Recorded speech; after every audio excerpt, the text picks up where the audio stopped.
तर नमस्कार शेतकरी मित्रांनो, सध्या गव्हाच्या बाजारात मंदीचे वातावरण आहे. उत्पादन वाढले आहे आणि सरकारी गोदामात साठा तुडुंब आहे आणि भाव हमी भावाच्या खाली आले आहेत.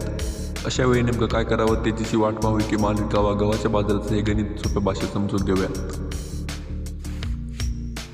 तर सरकारी कोठारमध्ये गव्हाचा महापूर. गव्हाचे भाव पडण्याचं सर्वात मोठं कारण म्हणजे केंद्रीय पूलमध्ये असलेल्या गव्हाचा प्रचंड साठा. आकडेवारी पाहिली तर डोळे विस्फारतील. तर सध्याचा साठा म्हणजे 1 डिसेंबर 2025ला हा साठा तब्बल 297 लाख टन होता. तर याच मागील वर्षी याच काळात 2024मध्ये तो 206 लाख टन आणि 2023मध्ये 191 लाख टन होता. थोडक्यात सांगायचं झालं तर गरजेपेक्षा 178 लाख टन खूप जास्त गहू सरकारकडे ऑलरेडी पडले आहे. जेव्हा पुरवठा जास्त असतो तेव्हा नैसर्गिकरित्या भाव कमी होतात.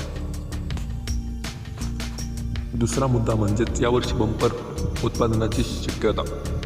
दुसरीकडे यावर्षी गव्हाची लागवड ही जोरात झाली आहे. 12 डिसेंबरच्या आकडेवारीनुसार गेल्या वर्षीच्या तुलनेत सुमारे 17 ते 18 लाख हेक्टर जास्त क्षेत्रावर गव्हाची पेरणी झाली आहे.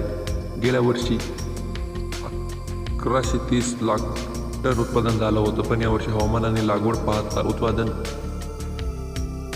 1190 लाख टनापर्यंत जाण्याचा अंदाज आहे. पीक जोमत आहे, त्यामुळे बाजारात आवक वाढणार हे नक्की. भाव वाढतील की कमी होतील हे सध्या काही सांगता येत नाही. धन्यवाद. अशाच नवीन आणि ताज्या अपडेट्ससाठी आताच आपल्या चॅनलला सबस्क्राईब करून ठेवा आणि बेल आयकॉन देखील प्रेस करा. धन्यवाद. भेटूया लवकरच पुढच्या व्हिडिओत. जय हिंद.